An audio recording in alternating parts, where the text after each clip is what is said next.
Hi wrestling fans, thanks for clicking on the Dreaded D-Rose Report again. Let's see, what kind of strange stuff went on in pro wrestling today? I know, now you will.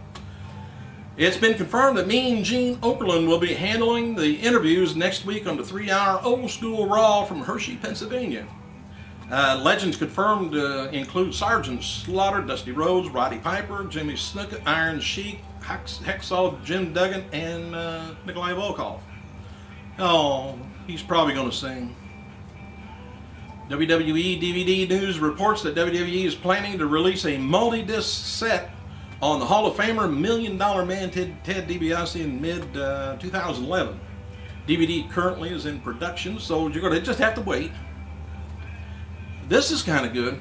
WWE is also planning to release the WrestleMania story around the time of WrestleMania 27, March of 2011.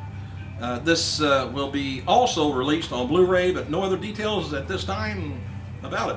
So I would guess it's going to be maybe the history of how it got started, who came up with the idea, and so on. So we'll find out again if we didn't find out on the WrestleMania DVDs already. Anyway, WWE is going to be going all out next week with retro graphics, retro set design, music, and appearances by other legends. And if they do great by this, maybe we'll go back in time for good. While we haven't heard anything yet about Shawn Michaels appearing, it should be noted that Michaels and his former tag team rocker Marta Jannetty were featured in a teaser video for next week's show. Steve Austin. His next movie will be a SWAT team movie called Hangar 14. Austin is going to be appearing with actor Michael Jai White and former UFC fighter Keith Jardine. On Monday night's Raw now. The stipulations at Nexus were banned from ringside, and the match must end in a pinfall or submission was added to the WWE title match between Wade Barrett and Randy Orton at Survivor Series. Cena, of course, is still going to be the special guest referee for the match. So what do we think is going to happen? I still think it's deja vu with Shawn Michaels and JBL. We'll see. Another change in the Survivor Series card, we're going to be seeing the Diva match turn into a handicap match with Lay Cool taking on Natalya, and the match was originally scheduled with Natalya taking on Michelle McCool in singles only. WWE's movie The Knucklehead starring Big Show is officially on release on DVD and Blu-ray today. So if you got a couple of bucks extra, head on down there as soon as you get done listening to this. Alright, SmackDown taping January 25th, 2011 will be held at the US Bank Arena in Cincinnati, Ohio. Tickets go on sale December 11th, 2010. Alright, the caller on the info line, I might as well just put it on here too, wanted to know why WWE is not going overseas, for the celebrating with the troops. Alright, this was noted that keep in mind that the spirit of the tribute to the troops of bringing a little piece of Americana to our men overseas and women overseas, WWE Chairman and CEO Vince McMahon, along with superstars Kelly, Big Show, and Eve, will head to Afghanistan on a goodwill tour early in December. This tour will be highlighted on the special.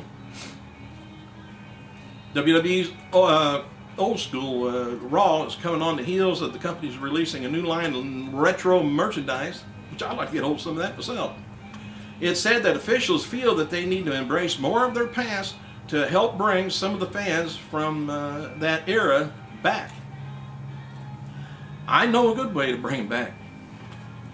Alright, WWE has canceled a SmackDown Live event Monday, January 17th in Texarkana, Arkansas, because they need the SmackDown roster for Monday Night Raw for that night in Little Rock. And JR is going to be heading to Florida later in the week to evaluate WWE developmental talent down in FCW. So you better put on your nice trunks. AJ Styles and Raven, Motor City taking on Raven, that is. Motor City Machine Guns taking on Inc.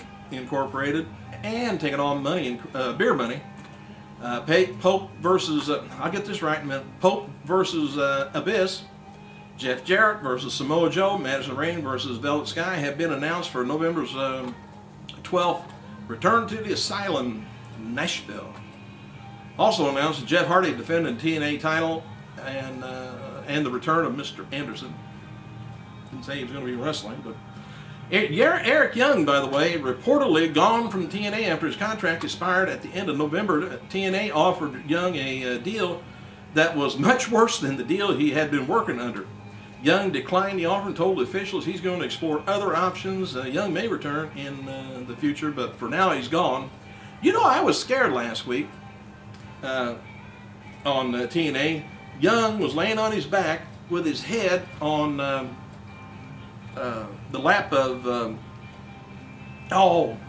what the heck, I forgot his name. Anyway, ain't that awful? I can't think of his name. I must be getting old timer's disease. Anyway, I was afraid he was going to roll over on his stomach at any time. I'll think of it before the end of the thing here.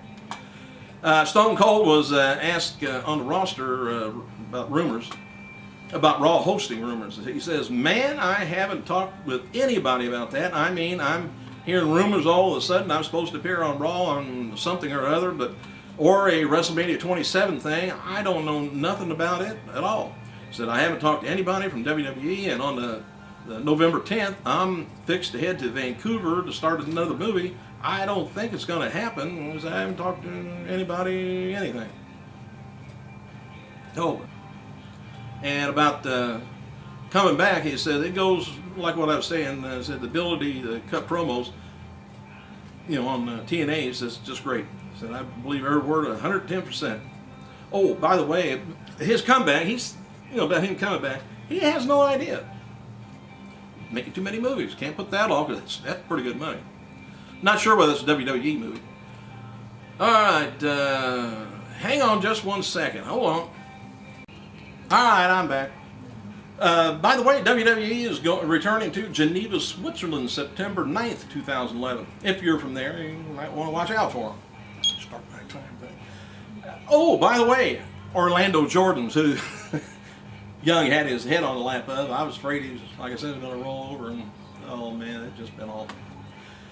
Fans can donate, by the way, some of their Delta Airlines frequent flyer miles to help WWE and John Cena grant wishes for the kids of the Make-A-Wish Foundation.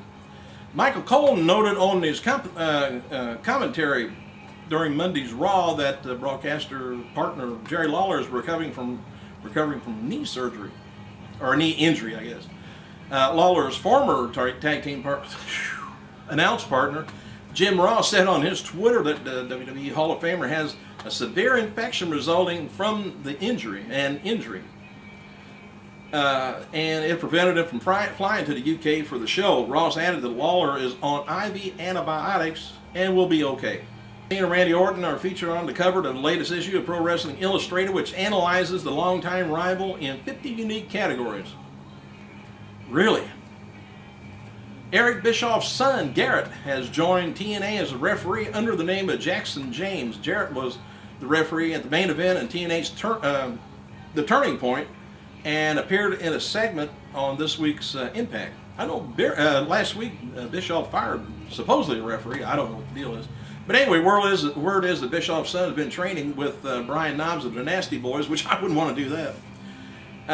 And his identity has been kept quiet from people in the company. No word yet if they plan to reveal him as Bischoff's son on TV or just let it go. There was an incident after the other night's Impact taping in Orlando. The company plugged some fans for $25 and said, hey, you can get your picture and autograph with Jeff Hardy after the show's over with. And Hardy came out and began insulting Jeremy Borash and the fans. Hardy left, went back to the back, and didn't return. And after a while, the Universal staff had to come out, and they were completely confused and off guard, which is probably nothing unusual, and had to give credit for the fans. Hey, thanks for clicking. I gotta go.